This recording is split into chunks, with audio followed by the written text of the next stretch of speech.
ఇవన్నీ చూసి చూసి చేసి చేసి విని విని మనుషుల తత్వాల గురించి బాగా అర్థమైపోయి ఇంత నమ్మిన వాళ్ళు ఇంత ద్రోహం చేశారేమిటి రామచంద్ర, ఇంకెవరినైనా నమ్మగలమా మనం అసలు అనగానే ఓ గుణపాఠం అయిపోలేదు. అప్పటి నుంచైనా జాగ్రత్తగా ఉండొద్దా, మళ్ళీ ఇంకోళ్ళని నమ్ముతారా? అలాగే ఒక నమ్మక ద్రోహం జరిగింది, ఇంకోళ్ళని నమ్మద్దనే కదండి దాని అర్థం. అక్కడ మనం ఓ చూపు చూడాలనే కదా, మళ్ళీ అలా వదిలేయడం. వాళ్ళు చేశారన్న వీళ్ళు చేశారు, ఏమిటో నేను మెత్తటివాడిని కావడం వల్ల అందరికీ లోకుపోయి. అంటే లోపం ఎవరిదయ్యా మహానుభావ, నీదే. మెత్తటివాడిగా ఉండకు. ఎందుకుంటున్నావు? మెత్తదనం మార్చుకోవాలి. మంచిదనం పనికొస్తుంది. కలియుగంలో మెతకదనం పనికిరాదండి.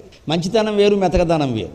మంచితనం ఏమిటంటే ఎవరిని ఏమీ అనకుండా ఉండడం. మెతకదనం ఏమిటంటే అందరూ అనే అన్ని మాటలు పడుతూ ఉండడం. అవసరం లేదమ్మా, మనం చేతకాని వాళ్ళం కాదు, జవాబు ఇచ్చేదానికి జవాబు ఇవ్వాలి, మూతి వాచిపోయేలా జవాబు ఇవ్వాలి. అందుకని వాళ్ళు అన్నీ అంటుంటే అలా ఊరికి ఏమిటో నాకు ఈవేళ గ్రహస్థితి బాగుండలేదు. అలా గ్రహస్థితి ఏం కదమ్మా, నీ మనస్థితి. నువ్వు చేయని తప్పుకు ఎందుకు అంగీకరించాలి? నువ్వు అవసరమేంటి చెప్పు. ఎందుకు నిందలు పడాలి ఊరికే? ఈ మాత్రం పౌరుషం లేకపోతే ఎలాగా?